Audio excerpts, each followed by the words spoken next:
All right, so my technology issue presentation is technology being brought into the classroom. Now, for the past 50 years or so, technology has advanced and brought access to us in so many ways we've never imagined before.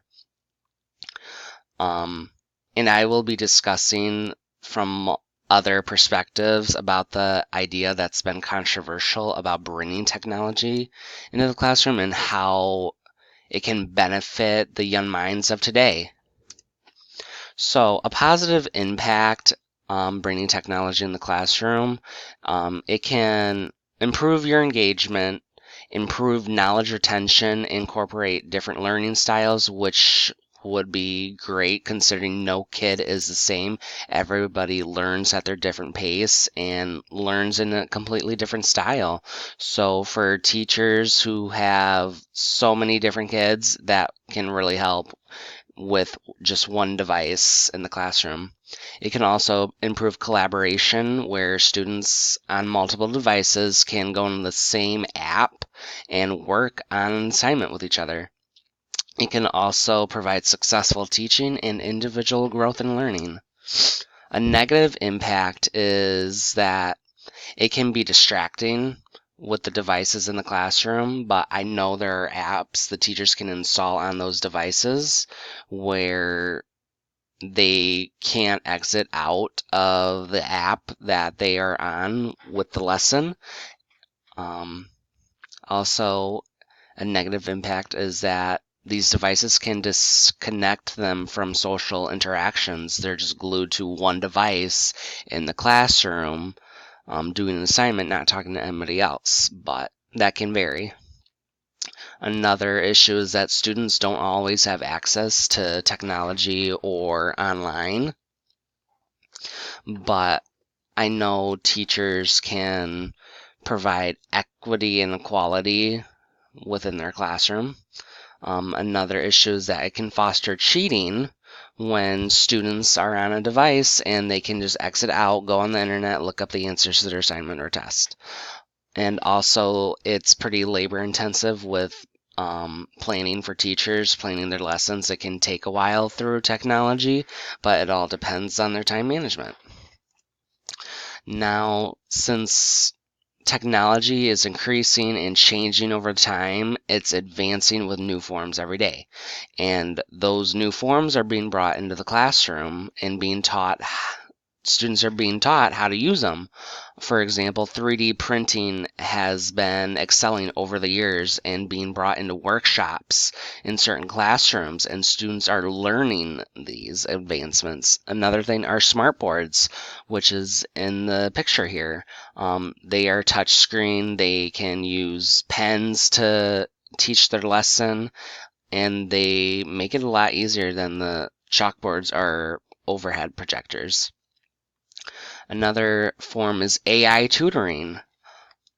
Students can, in context, have access to one to many instructions from a single AI teacher and provide high quality education for each possible student through cognitive learning. And then there's virtual and augmented reality. And then there's mobile learning, which is with iPads, iPhones, iPods, anything that you can carry around. Also, video conferences, which is not fairly new, but um, new advancements are being made to it. I know for some classes that I have gone through, the teacher is through video conferences, and we just learn our lesson through that. All right, access and resources. So there's a bit of a difference between digital equity and digital equality.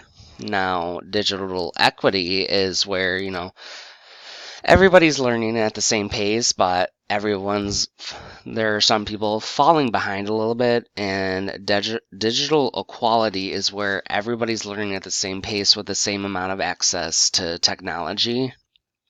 At home, it might be different. Not everybody has access, but when students get to school, they have all access they can have, and teachers can let the students take the devices home where they can learn their lessons. Cross platforms, downloadable content, and single sign-ons can provide resources for these students.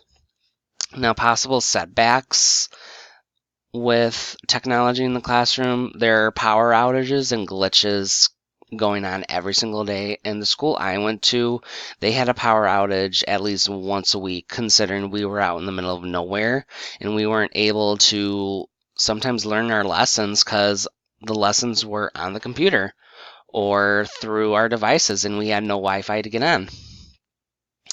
Another thing is insufficient equipment or connectivity, and my school was in the middle of the woods 10 miles out of town, so Wi-Fi was a little hard to get along with any cell phone service, and sometimes the schools don't have the possible funding to provide sufficient equipment.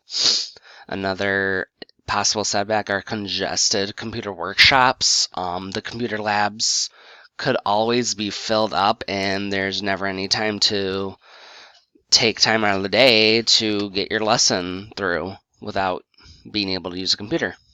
And also, there's inadequate training.